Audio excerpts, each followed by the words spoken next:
जय हिंद दोस्तों, कैसे हैं आप लोग। उम्मीद करते हैं कि सब लोग सकुशल मंगल होंगे, अपने स्वास्थ्य का ध्यान रख रहे हैं। आज हम लोग 10वां परिच्छेद से देखेंगे। बद्री पहलवान छोटे से बातचीत करते वापस आ गए। बोले, रामाधीन के यहाँ डाका तो नहीं पड़ा, पर इधर उधर चोरियां होने की खबर आई। वे अपने बाप के सामने प्रायः अदब से बोलते थे। 10वां में है कि छंगामल विद्यालय इंटर कॉलेज की स्थापना। उस कॉलेज का पूरा नाम क्या था? छंगामल इंटर छंगामल विद्यालय इंटर कॉलेज। इसको याद रखिएगा, यह आपके लिए काफी इंपॉर्टेंट हो जाता है। की स्थापना देश के नव नागरिकों को महान आदर्शों और प्रेरित करने एवं उन्हें उच्च से उत्तम शिक्षा देकर राष्ट्र का उत्थान करने हेतु हुई थी। किस उद्देश्य से उस कॉलेज की स्थापना हुई थी? तो देश के नव नागरिकों को महान आदर्शों की ओर प्रेरित करने एवं उन्हें उत्तम शिक्षा देकर राष्ट्र का उत्थान करने हेतु हुई थी। कॉलेज का चमकीले नारंगी कागज पर छपा हुआ संविधान का नियमावली, यानी कि कॉलेज में एक जो है कॉलेज का चमकीले नारंगी कागज पर क्या छपा था? तो संविधान एवं नियमावली पढ़कर यथार्थ की गंदगी में लिपटा हुआ मन कुछ वैसा ही निर्मल और पवित्र हो जाता था जैसे भारतीय संविधान की मौलिक अधिकारों का अध्याय पढ़ करके। यह क्या होता था? कॉलेज के जो नियमावली थे, संविधान एवं नियमावली को पढ़ करके वैसा उन्हें अनुभव होता था। क्योंकि इस कॉलेज की स्थापना राष्ट्र के हित में हुई थी, इसलिए उसमें और कुछ हो या नहीं, गुटबंदी काफी थी। वैसे गुटबंदी जिस मात्रा में थी उसे बहुत बढ़िया नहीं कहा जा सकता था, पर जितने कम समय में वह विकसित हुई उसे देखकर लगता था काफी अच्छा काम हुआ है। वह 2-3 साल में ही पड़ोस के कॉलेजों की गुटबंदी की अपेक्षा ज्यादा ठोस दिखने लगी थी, बल्कि कुछ मामलों में तो वह अखिल भारतीय संस्थाओं तक का मुकाबला करने लगी थी। प्रबंध समिति में वैद्य जी का दबदबा था, पर रामाधीन भीमखेड़वा अब तक उसने उसमें अपना गुट बना चुके थे। क्या होता? उस कॉलेज में जो कई गुट थे जिसमें से सबसे ज्यादा दबदबा किनका था? तो वैद्य जी का था। लेकिन उनके विपक्ष में कौन था? रामाधीन भीमखेड़वा। उनके विपक्ष में कौन था? रामाधीन भीमखेड़वा अब तक वहां अपना एक गुट बना चुका था। इसके लिए उन्हें बड़ी साधना करनी पड़ी। काफी दिनों तक वह अकेले ही अपने गुट बने रहे, बाद में एकाध मेंबर भी उनकी ओर खींचे। अब बड़ी मेहनत के बाद कॉलेज के नौकरों में 2 गुट बन पाए थे, पर उनमें अभी बहुत काम होना था। प्रिंसिपल साहब तो वैद्य जी पर पूरी तरह आश्रित थे। प्रिंसिपल साहब तो वैद्य जी पर पूर्ण आश्रित, पर खन्ना मास्टर अभी उसी तरह रामाधीन के गुट पर आश्रित नहीं हो पाए थे। उन्हें खींचना बाकी था। लड़कों में भी अभी दोनों गुटों की हमदर्दी के आधार पर अलग अलग गुट नहीं बने थे। क्या हुआ था कि यहाँ जो मुख्य रूप से 2 गुट थे, एक गुट आपका मुख्य रूप से 2 गुट में से कौन? एक गुट आपका प्रिंसिपल का था जो संपूर्ण रूप से वैद्य जी पर था। वैद्य जी का विपक्ष था रामाधीन भीमखेड़वा। तो यहाँ रामाधीन भीमखेड़वा के पक्ष में कौन जाने वाला है? तो आपका खन्ना मास्टर। क्योंकि यह इनको जो पद चाहिए था वो वैद्य जी दे नहीं रहे थे, तो सोचे भीमखेड़वा के यहाँ जाने से शायद वह इस पद में भेजने में मेरा सहयोग करेगा। उनमें आपसी गाली गलौज और मारपीट होती थी, तो इन पर कार्यक्रमों को अभी तक उचित दिशा नहीं मिल पाई थी। गुटबंदी का उद्देश्य न होकर ये काम व्यक्तिगत कारणों से होता था।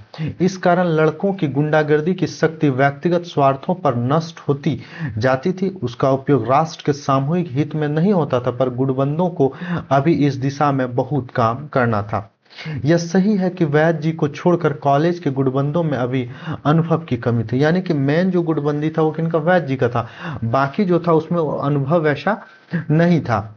उनमें उनमें परिपक्वता नहीं थी, पर प्रतिभा थी। उनका चमत्कार साल में एकाध बार जब फूटता तो उसकी लहर शहर तक पहुंचती।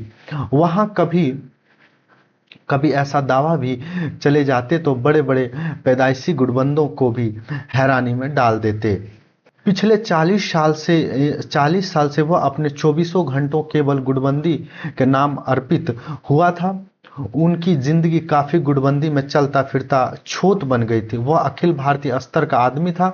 उसके बयान रोज अखबार के पहले पन्ने में छपता था। यह कहाँ होता था?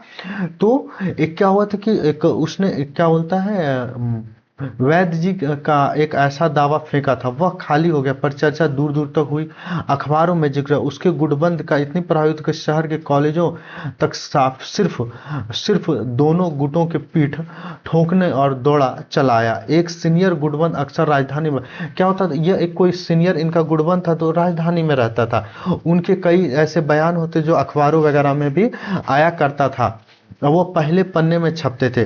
जिसने देशभक्ति गुटबंदी का अनोखा संगम होता था।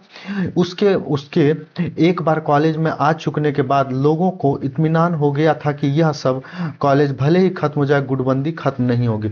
वहीं से गुटबंदी चल करके इन लोगों के कॉलेज में गुटबंदी आया था। सवाल है, गुटबंदी क्यों थी? यह पूछना वैसा ही है जैसे पानी क्यों बरसता है, सत्य क्यों बोलना चाहिए, वस्तु क्या है और ईश्वर क्या है। वास्तव में यह एक सामाजिक मनोवैज्ञानिक यानी कि लगभग दार्शनिक सवाल है। इसका जवाब जानने के लिए दर्शन शास्त्र जानने की जरूरत है, और दर्शन शास्त्र जानने के लिए हिंदी का कवि या कहानीकार होना जरूरत है। मतलब आपको इस सवाल को जानना है तो आपको एक दार्शनिक होना पड़ेगा, और दार्शनिक होने के लिए पहले आपको एक कवि होना पड़ेगा, कवि होने के लिए आपको हिंदी जानना पड़ेगा। सभी जानते हैं कि हमारे कवि और कहानीकार वास्तव में दार्शनिक हैं। देखिएगा, यह भी आपसे पूछा जा सकता है, सभी जानते हैं कि हमारे कवि और कहानीकार वास्तव में दार्शनिक है, और कविता या कथा साहित्य तो वे सिर्फ यूं ही लिखते हैं। किसी भी शुभुक या शुभुकवादी उपन्यास में पढ़ा जा सकता है कि नायक ने नायिका के जलते हुए होठों पर होठ रखे और कहा, नहीं नहीं निशी, मैं उसे नहीं स्वीकार कर सकता, वह मेरा सत्य नहीं, वह तुम्हारा अपना सत्य है। निशी का ब्लाउज जिस्म से छूकर जमीन पर गिर जाता है।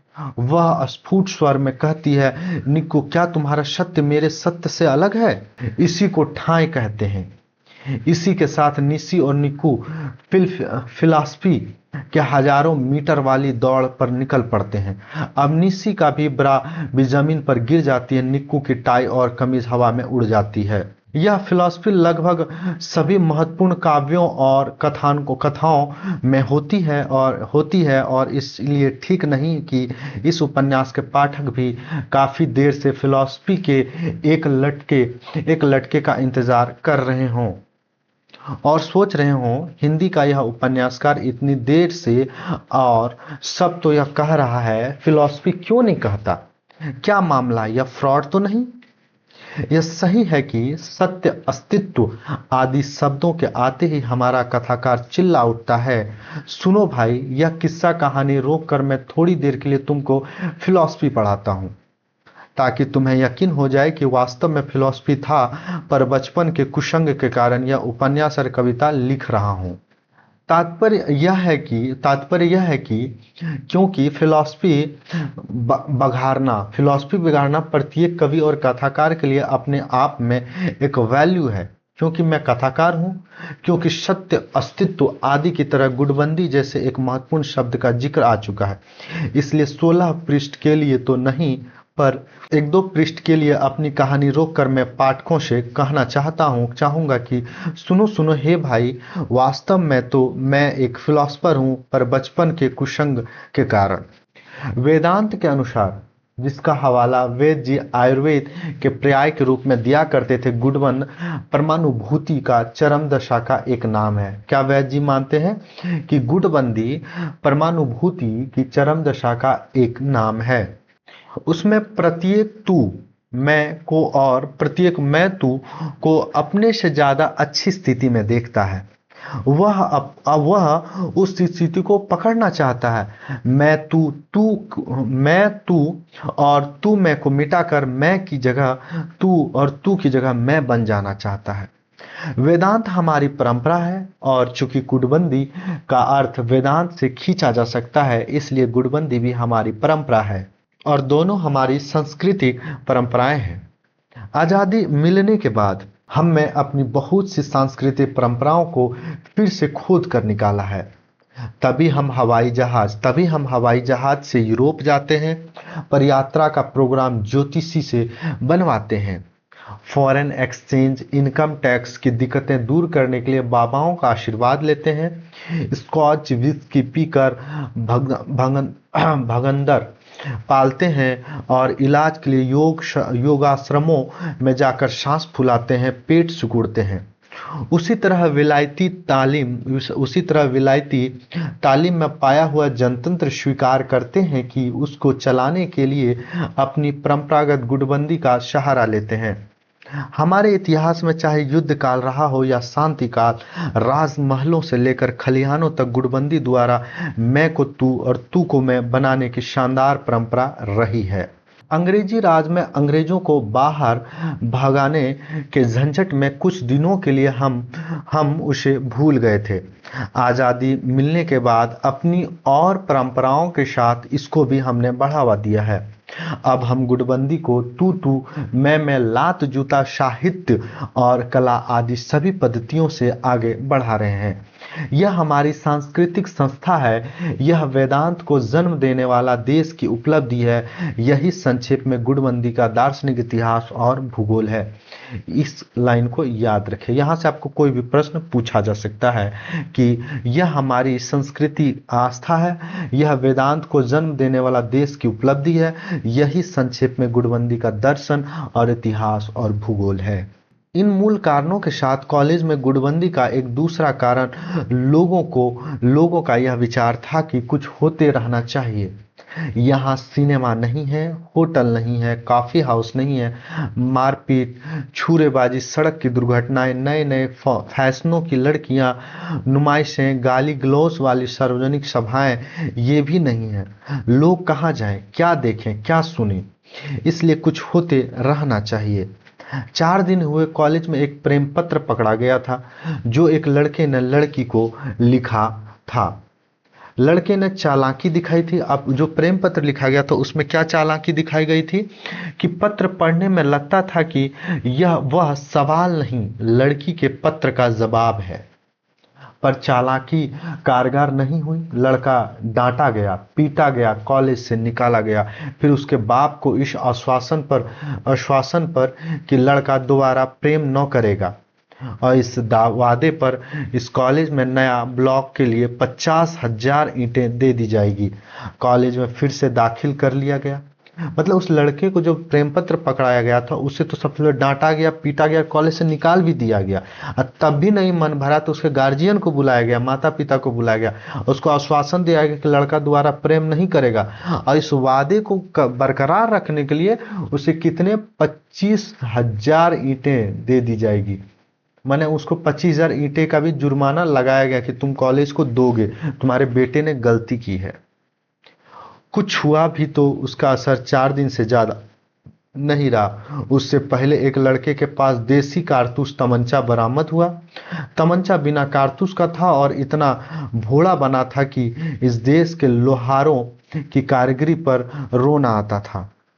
इन कमजोरियों के होते हुए भी कॉलेज में पुलिस आ गई। लड़कों को और वैद्य जी का आदमी होने के बावजूद कलक साहब को लेकर थाने में चली गई। लोग प्रतीक्षा करते रहे कि कुछ होने वाला है और लगा कि 4-6 दिन तक कुछ होता रहेगा, पर शाम तक पता चला कि निकाला था वह तमंचा नहीं था बल्कि लोहा का एक छोटा सा टुकड़ा था। यानी कि वो वास्तविक तमंचा नहीं, तमंचा जैसा लोहा का टुकड़ा था। और कलक साहब थाने के पुलिस कहने से नहीं बल्कि अपने मन से तफरी रखने के लिए चले गए थे। और लड़का गुंडागिरी नहीं कर रहा था बल्कि बांसुरी अच्छा बजाता था। वो जो लड़का था वह गुंडागिरी नहीं कर रहा था बल्कि वह बांसुरी अच्छा बजाता था। शाम को जब क्लर्क तफरी करता हुआ लड़का बांसुरी बजाता हुआ थाने से बाहर निकला तो लोगों की तबीयत गिर गई। वे समझ गए कि यह तो कुछ भी नहीं हुआ और उनके सामने फिर वही शाश्वत प्रश्न पैदा हो गया, अब क्या हो। इस वातावरण में लोगों की निगाह प्रिंसिपल साहब और वैद्य जी पर पड़ी। वैद्य जी तो अपनी जगह मदन मोहन मालवीय शैली की पगड़ी बांधे हुए इत्मीनान से बैठे हुए। आपसे पूछ देगा वैद्य जी किस प्रकार का पगड़ी बांधे हुए थे, वो तो मदन मोहन मालवीय जैसा वह पगड़ी बांधे हुए थे, इस बात को याद रखिएगा। पर प्रिंसिपल साहब को देखकर लगता था कि वे बिना किसी सहारे के बिजली के खंभे पे चढ़े हुए हैं और दूर से ही किसी को देखकर चीख रहे हो, देखो देखो कोई शरारत करना चाहता है। उनकी निगाह में संदेह था कि अपनी जगह पर चिपके हुए प्रत्येक भारतवासी का यह भय था कि कोई हमें खींचकर हटा ना दे। लोग कमजोर ताड़ गए और उनको उसी लपेट में वैद्य जी को लुहलुहाने लगे। उधर वे लोग भी मार न पड़ जाए इस डर से पहले ही मारने का आमदा हो गया। उन्हीं दिनों एक दिन खन्ना मास्टर को किसी ने बताया कि हर कॉलेज में एक प्रिंसिपल और वाइस प्रिंसिपल होता है। खन्ना मास्टर को किसी ने क्या बताया कि हर एक कॉलेज में एक प्रिंसिपल और एक वाइस प्रिंसिपल होता है। वे इतिहास पढ़ाते थे। खन्ना मास्टर क्या पढ़ाते थे? इतिहास पढ़ाते थे। खन्ना मास्टर इतिहास पढ़ाते थे। इस बात को याद रखिएगा, यह आपके लिए काफी इंपॉर्टेंट है, आपसे मिलान में पूछा जा सकता है। और कॉलेज के सबसे बड़े लेक्चर थे, और कॉलेज के क्या थे? वह सबसे बड़े लेक्चर थे। इस बात को भी याद रखिएगा। इसी धोखे में मैं एक दिन वैद्य जी से कह गए, क्या कह गए? कि उन्हें वाइस प्रिंसिपल बनना चाहिए। वैद्य जी ने यह सिर हिलाकर कहा कि एक नवीन विचार है, नवयुवकों को नवीन चिंतन करते रहना चाहिए। उनके प्रत्येक नवीन विचार को मैं स्वागत करता हूं, पर यह प्रश्न प्रबंध समिति के देखने का है। उसकी अगली बैठक में यदि यह प्रश्न आया तो इस पर समुचित विचार किया जाएगा। खन्ना मास्टर ने यह नहीं सोचा कि प्रबंध समिति अगली बैठक कभी नहीं होता। उन्होंने तत्काल वाइस प्रिंसिपल के पद पाने के लिए एक दरख्वास्त लिखी और प्रिंसिपल को इस प्रार्थना के साथ दे दी कि इसे प्रबंध समिति की अगली बैठक के लिए पेश कर दिया जाए। प्रिंसिपल साहब खन्ना मास्टर की इस हरकत से हैरान हो गए। उन्होंने वैद्य जी से जाकर पूछा, खन्ना का यह दरख्वास्त देने की सलाह आपने दी है? इसका उत्तर वैद्य जी ने 3 शब्दों में दिया, अभी नवयुवक हैं। अभी नवयुवक हैं। इसके बाद कुछ दिन तक प्रिंसिपल साहब सिपालगंज के रास्ते पर मिलने वाले हर आदमी प्राणी शास्त्र का यह तथ्य बताते रहे कि आजकल लोग न जाने कैसे हो गए हैं। खन्ना मास्टर की इस हरकत का वर्णन वे मुंह में राम बगल में छुरी, हमारी ही पाली लोमड़ी हमारे ही घर में हुआ यद्यपि लोमड़ी हुआ नहीं करती, पीठ में छुरा भोंकना मेढक को जुकाम हुआ है जैसे कहावतों के सहारे करते रहे। एक दिन उन्हें चौराहे पर खड़े होकर प्रतीकवादी ढंग से कहा, एक दिन किसी घोड़े के सूम में नाल ठोकी जा रही थी। उसे देखकर एक मेढक को शौकाचार्या कि हम भी नाल ठुकाएंगे। बहुत कहने पर नाल वाले ने मेढक के पैर में जरा सी कील ठोक दी। बस मेढक भाई वहीं ढेर हो गए। शौकीनी का नतीजा बुरा होता है, यह कथन याद रखें, शौकीनी का नतीजा बुरा होता है। इस पंचतंत्र के पीछे वही भय था। आज जो वाइस प्रिंसिपल होना चाहता कल को प्रिंसिपल होना चाहेगा। इसके लिए यह प्रबंध समिति के मेंबर को अपनी ओर तोड़ेंगे, मास्टरों का गुट बनाएगा, लड़कों को मारपीट के लिए उकसाएगा, ऊपर शिकायतें भिजवाएगा। यह कमीना और कमीना रहेगा। सच्चाई छुप नहीं सकती बनावटी के वसूलों से, कि खुशबू आ नहीं सकती कभी कागज के फूलों से। क्या कहा जा रहा है? कि सच्चाई कभी छुप नहीं सकती, सच्चाई छुप नहीं सकती बनावट के वसूलों से, कि खुशबू आ नहीं सकती कागज के फूलों से। इस बात को भी याद रखिएगा।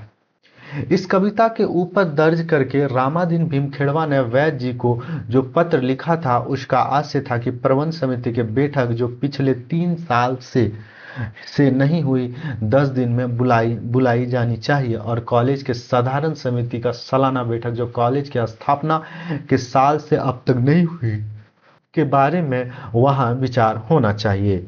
उन्होंने विचारणीय विषयों में वाइस प्रिंसिपल की तकरूरी का भी वह हवाला दिया। प्रिंसिपल साहब जब यह पत्र अपनी जेब में डालकर वैद्य जी के घर से बाहर निकले तो उन्हें अचानक उससे गर्मी सी निकलती हुई महसूस हुई। उन्हें जान पड़ा कि उनकी कमीज झुलस रही है और गर्मी की धाराएं कई दिशाओं में बहने लगी। एक तीसरी धारा उनकी आंख कान नाक पर लाल पालिश चढ़ती हुई खोपड़ी के उस गड्ढे की ओर बढ़ने लगी जहां आदमियों का दिमाग हुआ करता है। कॉलेज के फाटक पर उन्हें रूपन बाबू मिला। उन्हें क्या हुआ? कॉलेज के फाटक पर कौन मिला? रूपन बाबू। और उन्हें रुक कर कहना शुरू किया, देख लिया तुमने, खन्ना रामाधीन का खूंटा पकड़कर बैठा है। वाइस प्रिंसिपल का शौक चर्या है। एक बार एक मेढक ने देखा कि घोड़े नाल ठोक की जा रही है तो भी उसने भी कहा कि भाई मेरे ठोक दो, और ठोकते ही वह क्या हुआ? ढेर हो गया। रूपन बाबू कॉलेज छोड़कर कहीं जा रहे थे और जल्दी में थे। बोले, जानता हूँ मेढक वाला किस्सा यहाँ सभी को मालूम है, पर मैं आपसे एक बात साफ साफ बता दूं, खन्ना से मुझे हमदर्दी नहीं, पर मैं समझता हूँ कि यहाँ एक वाइस प्रिंसिपल का होना जरूरी है। मैंने वो कह रहा कि मैं खन्ना से कोई मुझे हमदर्दी नहीं है, लेकिन यहाँ एक वाइस प्रिंसिपल होना चाहिए। मतलब वो सपोर्ट नहीं कर रहा, इनडायरेक्टली सपोर्ट कर रहे हैं। आप नहीं रहते तो यहाँ सभी मास्टर कुत्ते बिल्लियों की तरह लड़ते। टीचर्स रूम में वह गुंडागर्दी होती है, क्या बताएं। वहीं है ठे ठे फे फे वे गंभीर हो गए और आदेश के ढंग से कहने लगे, प्रिंसिपल साहब मैं समझता हूँ कि आप मैं समझता हूँ प्रिंसिपल साहब मैं समझता हूँ कि हमारे यहाँ एक वाइस प्रिंसिपल होना भी चाहिए। खन्ना सबसे ज्यादा सीनियर है, उन्हीं को बन जाने दीजिए। सिर्फ नाम की बात है, तनख्वाह तो बढ़नी नहीं है। प्रिंसिपल साहब का दिल इतने जोर से धड़का कि लगा उछलकर फेफड़े में घुस जाएगा। वे बोले, ऐसी बात अब कभी भूल कर भी न कहना रूपन बाबू। ये खन्ना वन्ना चिल्लाने लगेंगे कि तुम उनके साथ हो। यह सिपालगंज है, मजाक भी सोच समझ कर बोलना चाहिए। मैं तो सच्ची बात कहता हूं, खैर देखा जाएगा। कहते कहते रूपन बाबू आगे बढ़ गए। प्रिंसिपल साहब तेजी से अपने कमरे में आ गए। ठंडक थी पर उन्होंने कोट उतार दिया। शिक्षा संबंधी सामने सामने की सप्लाई करने वाले एक दुकान का एक कैलेंडर ठीक उनकी नाक के सामने दीवार पर टंगा हुआ था, जिसमें नंगे बदन पर लगभग एक पारदर्शक साड़ी लपेटे हुए कोई फिल्म एक्ट्रेस एक आदमी की ओर लड्डू जैसा बढ़ रही थी। आदमी चेहरे पर बड़े बाल बढ़ाए हुए, एक हाथ आंखों के सामने उठाए ऐसा मुंह बना रहा था जैसे लड्डू खाकर उसे अपच हो गया हो। ये मेनका और विश्वामित्र थे। ये कौन थे? ये मेनका और विश्वामित्र थे। वे उन्हीं के थोड़ी देर देखते फिर घंटी बजाने की जगह जोर से चिल्लाकर उन्हें चपरासी को बुलाया, खन्ना को बुलाओ। प्रिंसिपल साहब ने क्या कहा? जोर से चिल्लाकर, ऐसा करो खन्ना को बुला कर लाओ। चपरासी ने रहस्य स्वर में कहा, फील्ड की तरफ गए हैं, मालवीय साथ में है। प्रिंसिपल ने उकताकर सामने रखे हुए कलमदान को घसीट कर दूर रख दिया। कलमदान भी नमूने के तौर पर किसी एजुकेशन एम्पोरियम से मुफ्त में मिला था। जिस तरह प्रिंसिपल साहब उसे दूर पर फटका था, उससे लगता था कि उस साल एम्पोरियम का कोई भी माल कॉलेज में नहीं खरीदा जाएगा। प्रिंसिपल साहब दांत पीसते हुए तिरछी निगाह से मेज पर रखे हुए टीन के एक टुकड़े को देखते रहे। उस पर पॉलिश करके एक लाल गुलाब का फूल बना दिया गया था। वे दांत पीस रहे थे और पीसते रहे। अचानक जिस वक्त चपरासी का खड़ाऊ दरवाजे की चौखट पार कर रहा था, उन्होंने कहा, रामाधीन इन्हें वाइस प्रिंसिपल दिलाएंगे? टुच्चू कहीं के। चपरासी घूम पड़ा। दरवाजे पर खड़े खड़े बोले, गाली दे रहे हो प्रिंसिपल साहब? उन्होंने कहा, ठीक है जाओ अपना काम करो। अपना काम तो कर ही रहा हूं, आप कहे तो अब न करूं। प्रिंसिपल माथे पर झुर्रियां डालकर दीवार पर टांग एक दूसरे कैलेंडर को देखने लगे। चपरासी ने उसी तरह पूछा, कहे तो खन्ना पर निगाहें रखना बंद कर दूं? प्रिंसिपल साहब चिढ़ गए, बोले, भाड़ में जाओ। प्रिंसिपल उसी तरह सीना ताने खड़ा रहा। लापरवाही से बोला, मुझे खन्ना वन्ना मत समझ लीजिएगा, काम 24 घंटे करा लीजिए, वह मुझे बर्दाश्त है, पर अबे तू तड़ाक मुझे बर्दाश्त नहीं। प्रिंसिपल साहब उसकी ओर देखते रह गए। चपरासी ने कहा, आप बामन हैं और मैं भी बामन हूं, नमक से नमक नहीं खाया जाता। हाँ। प्रिंसिपल साहब ने ठंडे सुर में कहा, यानी कि वहां चपरासी और प्रिंसिपल में गहरी दोस्ती थी। और दोनों किस जाति के थे? आप भी बामन, मैं भी बामन। इस बात को आप लोग याद रखिएगा, यह इंपॉर्टेंट है। प्रिंसिपल साहब ने ठंडे सुरों में कहा, तुम्हें धोखा हुआ। मैं तुम्हें नहीं, खन्ना के लिए कह रहा था। टुच्चा है, रामाधीन से मिलकर मीटिंग करने का नोटिस भिजवाता है। चपरासी को यकीन दिलाने के लिए कि यह गाली खन्ना को ही समर्पित। उन्होंने फिर कहा, टुच्चा। प्रिंसिपल साहब इस कैलेंडर पर निगाह जमा कर बैठे हुए खन्ना का इंतजार करते रहे और सोचते रहे कि इस वाइस प्रिंसिपल का शौक नौ चराया होता तो कितना अच्छा होता। वे भूल गए कि सबके अपने अपने शौक हैं। रामाधीन भीमखेड़वी को चिट्ठी के आरंभ में उर्दू कविता लिखने का शौक है। खुद उन्हें अपने दफ्तर में रंग बिरंगे कैलेंडर लटकाने का शौक है और चपरासी को, जो कि क्लर्क ही की तरह वैद्य के रिश्तेदार हैं, अकड़कर बात करने का शौक है। प्रिंसिपल साहब खन्ना का इंतजार करते रहे। उधर होने वाली घटना को ऐतिहासिक बनाने के लिए बाहर के बरामदे में क्लर्क साहब आकर खड़े हो गए। दीवार के पीछे और खिड़की के नीचे ड्रिल मास्टर टांग पसारकर खड़े रहे। पेशाब करने के बजाय वह बीड़ी पीने लगे। इस बात का खतरा नहीं रहा कि खन्ना और प्रिंसिपल साहब का संवाद जनता तक पहुंचने के पहले ही हवा उड़ जाएगा। रात में रंगनाथ और बद्री पहलवान छत के कमरे पर लेटे थे। सोने के पहले की बेतरतीब बातें शुरू हो गई। रंगनाथ ने अपनी बात खत्म करते हुए कहा, पता नहीं चला प्रिंसिपल और खन्ना में क्या बात हुई। ड्रिल मास्टर बाहर खड़ा था। खन्ना मास्टर ने चीखते हुए कहा, आपकी यही इंसानियत है। वह सिर्फ इतना ही सुन पाया। बद्री ने जमाई लेते हुए कहा, प्रिंसिपल ने गाली दी होगी, उसी के जवान में उससे इंसानियत की बात कही होगी। यह खन्ना इसी तरह बात करता है, साला बांगड़ू है। रंगनाथ ने कहा, गाली का जवाब तो जूता है। बद्री ने इसका कोई जवाब नहीं दिया। रंगनाथ ने फिर से कहा, मैं तो देख रहा हूं यहाँ इंसानियत का जिक्र ही बेकार है। बद्री ने सोने के लिए करवट बदली। गुड नाइट कहने की शैली में बोला, सो तो ठीक है, पर यहाँ जो भी क ख ग घ अंग पढ़ लेता है उर्दू फूंकने लगता है। बात बात में इंसानियत करते हैं। कल्ले में जब बूता नहीं होता तभी इंसानियत के लिए वे हुड़कता है। बात ठीक है। शिवपालगंज में इन दोनों इंसानियत का बोलबाला था।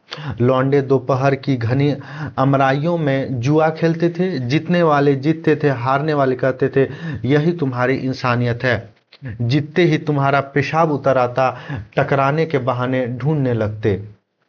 ताड़ी घर में मजदूर लोग सिर को दाएं बाएं हिलाते रहते। 1962 और भारत का चीन के विश्वासघात से जितना सदमा पहुंचा था, देखिएगा 1962 का यहाँ वर्णन है। भारत और चीन के बीच 1962 में युद्ध हुआ था। आपसे पूछा था कि 1857 का वर्णन हुआ था, 1962 का हुआ था, 1947 किसका हुआ था, यहाँ से प्रश्न आपसे पूछा जा सकता है। 1962 में भारत को चीन के विश्वासघात से जितना सदमा पहुंचा, उसी तरह के सदमे दृश्य पेशे करते हुए कहते हैं कि बुधवा ने पक्का मकान बनवा डाला। कारखाने वाले के ठाठ हैं। हमने कहा, पाहुन आए हैं, ताड़ी के लिए 2 रुपए निकाल दो, तो उसने सीधी बात नहीं की, पिछल्ला दिखाकर चला गया। बताओ नगेश्वर, यही इंसानियत है? बता, एक नाम आया नगेश्वर, क्या यही इंसानियत है? यही इंसानियत का प्रयोग शिवपालगंज में उसी तरह चुस्ती और चालाकी का लक्षण माना जाता जिस तरह राजनीति में नैतिकता का। देखिएगा, यहां से याद रखें, यानी इंसानियत का प्रयोग शिवपालगंज में उसी तरह चुस्ती और चालाकी के लक्षण माना जाता था जिस तरह राजनीति में नैतिकता का। यह दूसरी बात है कि बद्री पहलवान इसे कल्ले की कमजोरी समझते थे। हम संदेश देकर और नैतिकता पर उसे लागू करने के लिए रंगनाथ को जागता छोड़ वे बात बात में सो गए। रंगनाथ कम्बल ओढ़े छत की ओर देखता हुआ लेटा रहा। दरवाजा खुला था और बाहर चांदनी फैली थी। थोड़ी देर उसने सोफिया लॉरेंस और एलिजाबेथ को ध्यान किया, पर कुछ क्षण बाद उसे चरित्रहीनता की अलामत मानकर वह उससे शहर के धोबी की लड़की के बारे में सोचने लगा, जो धुलाई के कपड़े से अपने लिए पोशाक निकालते वक्त पिछले दिनों बिना बाह के ब्लाउज को ज्यादा तहरीर देने लगी थी।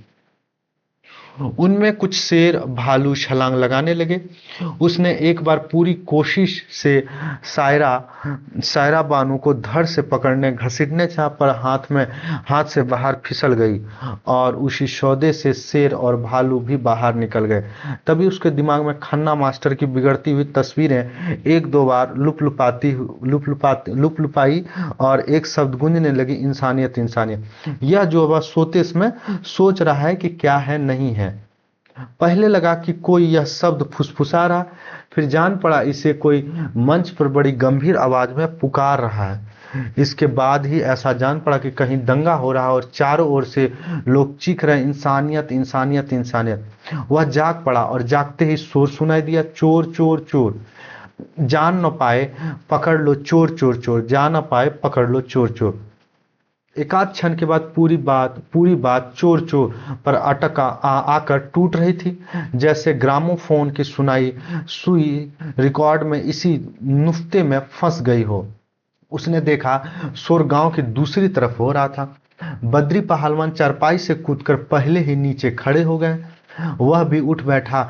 बद्री ने कहा, छोटे कहता ही था चोरों का एक गिरोह आसपास घूम रहा, लगता है गांव में भी आ गए हैं। दोनों जल्दी जल्दी कपड़े पहनकर बाहर आए। कपड़े पहनने का अर्थ यही नहीं कि बद्री ने चूड़ीदार पैजामा और शेरवानी पहनी। नंगे बदन पर ढीली पड़ी हुई तहमद उन्होंने कमर की चारों ओर से कस ली और एक चादर ओढ़ लिया। बस कपड़े पहनने की क्रिया पूरी हो गई। रंगनाथ परमहंसों के इस गति तक नहीं पहुंच पाया। उसने कमीज डाली, दरवाजे पर पहुंचते पर उसके कदम और तेज हो गए। तब चारों ओर से चोर चोर चोर के नारे उठने लगे। शोर हाथों हाथ इतना बढ़ गया कि अंग्रेजों ने अगर 1921 में सुन लिया होता तो हिंदुस्तान छोड़कर वह अपने देश भाग गए होते। कब का वर्णन आया? 1921 का। दोनों जीने से उतरकर नीचे आए। बैठक से बाहर निकलते निकलते बद्री पहलवान ने रंगनाथ से कहा, तुम यहीं दरवाजा बंद करके घर पर बैठो, मैं बाहर जाकर देखता हूँ। उधर रूपन बाबू घर के अंदर से धोती का छोर कंधे पर लपेटे हुए सड़फड़ वहीं पहुंच गए और बोले, आप दोनों घर पर रहें, मैं बाहर जाता हूं। ऐसा लगा जैसे बाहर जाने का मतलब जोहर दिखाना था या चक्रव्यूह भेदना था। दोनों भाई बाहर जाने के जिद पकड़ गए। रंगनाथ शहीदों की सी अदा में कहा, यह है तो जाइए आप लोग बाहर, मैं घर पर रहूंगा। सामने सड़क से चांदनी 3 आदमी चोर चोर चीखते हुए निकला। उसके पीछे 2 आदमी उसी तरह चोर चोर का नारा बुलंद करते हुए निकल गए। रंगनाथ को उत्साह और उत्सुकता के साथ ही साथ मजा आने लगा। यह भी कैसा नियम है, यहाँ लाठी चलाते समय बाप ही को अपवाद रूप में छोड़ दिया जाता है। धन्य है भारत तेरी पितृभक्ति, इतने रूपन बाबू बोले। भगोती और छोटे की चल रही थी। लगता है कि धमा चौकड़ी में छोटे ने कुछ कर दिया। रंगनाथ ने कहा, यह तो बड़ी गड़बड़ बात है। रूपन बाबू उपेक्षा के साथ बोले, गड़बड़ क्या? दाव लग जाने की बात है। छोटे देखने में भोंदू लगता है पर बड़ा घाघ है। दोनों फिर चारों ओर भगदड़ और शोर की ओर कान लगाए रहे। रंगनाथ ने कहा, शायद चोर निकल गए, वह तो यहाँ हमेशा ही होता है। रंगनाथ ने रूपन बाबू के ग्राम प्रेम की चापलूसी करनी चाहिए। बोले, सिपालगंज में चोर आकर निकल जाए यह तो संभव नहीं। बद्री दादा बाहर निकले हैं तो 1-2 पकड़े ही जाएंगे। किसी पुरानी पीढ़ी के नेता की तरह अतीत की ओर हसरत के साथ देखते हुए रूपन बाबू ने ठंडी सांस भरी। कहने लगे, नहीं रंगनाथ दादा, वह पहले वाले दिन गए। वह ठाकुर दूरबीन सिंह का जमाना था। बड़े बड़े चोर सिपालगंज के नाम से थर्राते थे। यह क्या हुआ कि वो पहले वाला दिन चला गया। पहले क्या होता, दूरबीन सिंह के नाम पे बड़े बड़े चोर क्या होते थे, ठर्राते थे। बड़े बड़े चोर ठर्राते थे। रूपन बाबू की आंखें वीर पूजा की भावना से चमक उठी, पर बात यहीं रुक गई। शोर आखिरी दौर पर चल निकला। रूपन बाबू ने कहा, नहीं, मैं गंजहा लोगों को खूब जानता हूँ। चोरों को गांव से बाहर खदेड़ दिया होगा। चोरों ने खुद इन्हें गांव के बाहर नहीं खदेड़ा। यह क्या कम है? इसी खुशी में जय जयकार लगाई जा रही है। चांदनी में लोग 2-2 4-4 के गुट बनाकर किचमिच करते हुए सड़क और दूसरे रास्ते में आ जा रहे थे। रूपन बाबू ने मुंडेरे के पास खड़े होकर देखा। एक गुट के नीचे कहा, जागते रहना रूपन बाबू, रात भर होशियार से रहना। रूपन बाबू घृणा के साथ वही बोले, जाओ, बहुत नक्शेबाजी न झाड़ो। रंगनाथ की समझ में नहीं आया कि इतनी अच्छी सलाह का रूपन बाबू इस तरह क्यों तिरस्कार कर रहे हैं। थोड़ी देर के बाद यही सलाह गांव के कोने कोने में गूंजने लगी, जागते रहो, जागते रहो। शोर अब रह रह कर हो रहा था। चारों ओर सीटियां भी सुनाई देने लगी। रंगनाथ ने कहा, ये सीटियां कैसी है? रूपन बाबू बोले, क्या पुलिस शहर में गश्त नहीं आती? क्या पुलिस शहर में गश्त नहीं लगाती? ओह, तो पुलिस भी अब मौके पर आ गई है। जी हाँ, पुलिस ने ही गांव वालों की मदद की, डाकुओं का मुकाबला किया, पुलिस वालों ही ने तो उन्हें यहाँ से मार भगाया। रूपन बाबू जोर से ठहाका कर हंसे, बोले, दादा ये गंजहा लोग की बातें हैं, मुश्किल से समझोगे। मैं तो जो अखबार में छपने वाला है उस हाल आपको बता रहा हूँ। एक सीटी मकान के बिल्कुल नीचे सड़क पर बजी। रूपन बाबू बोले, तुमने मास्टर मोतीराम को देखा है कि नहीं? पुराने आदमी हैं, दरोगा उनकी बड़ी इज्जत करते हैं। वे दरोगा जी की इज्जत करते हैं, दोनों की इज्जत प्रिंसिपल साहब करते हैं। कोई शाला काम तो करता नहीं है, सब एक दूसरे की इज्जत करते हैं। यही मास्टर मोतीराम, देखिएगा, यही मास्टर मोतीराम शहर के अखबार के संवाददाता हैं। यह इस बात को याद रखिए, यही मास्टर मोतीराम शहर अखबार के संवाददाता हैं। इंपॉर्टेंट एक यहाँ आया। उन्होंने चोरों को डाकू भी न बताया तो मास्टर मोतीराम होने का फायदा क्या है? रंगनाथ हंसने लगा। सीटियां और जागते रहो की आवाजें दूर दूर तक बिखरने लगी। इधर उधर के मकानों पर लोगों ने दरवाजे खुलवाने के लिए चीखना चिल्लाना शुरू कर दिया। दरवाजा खोल दो मुन्ना से लेकर मर गए ससुरे। दरवाजा खोल दो मुन्ना। अब क्या हुआ कि रंगनाथ और रूपन बाबू रूम में ही थे, जागते रहे तो सीटियां दूर तक बिखरने लगे। इधर उधर मकानों में लोग दरवाजा खुलवाने लगे, चीखना और चिल्लाना शुरू किया, भाई दरवाजा खोलो, चोर भाग गया, अब हम लोग अपना घर चलते हैं। उसी समय आवाज आया कि दरवाजा खोल दो मुन्ना से लेकर मर गए ससुरे।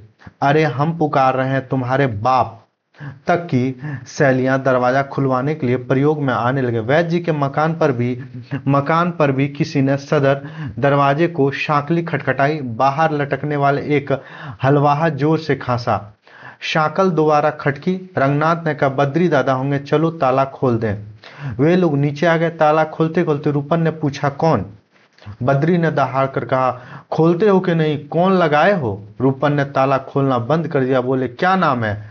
उधर से गला फाड़ आवाज आई, रूपन कहे देता हूँ, चुपचाप दरवाजा खोल दो।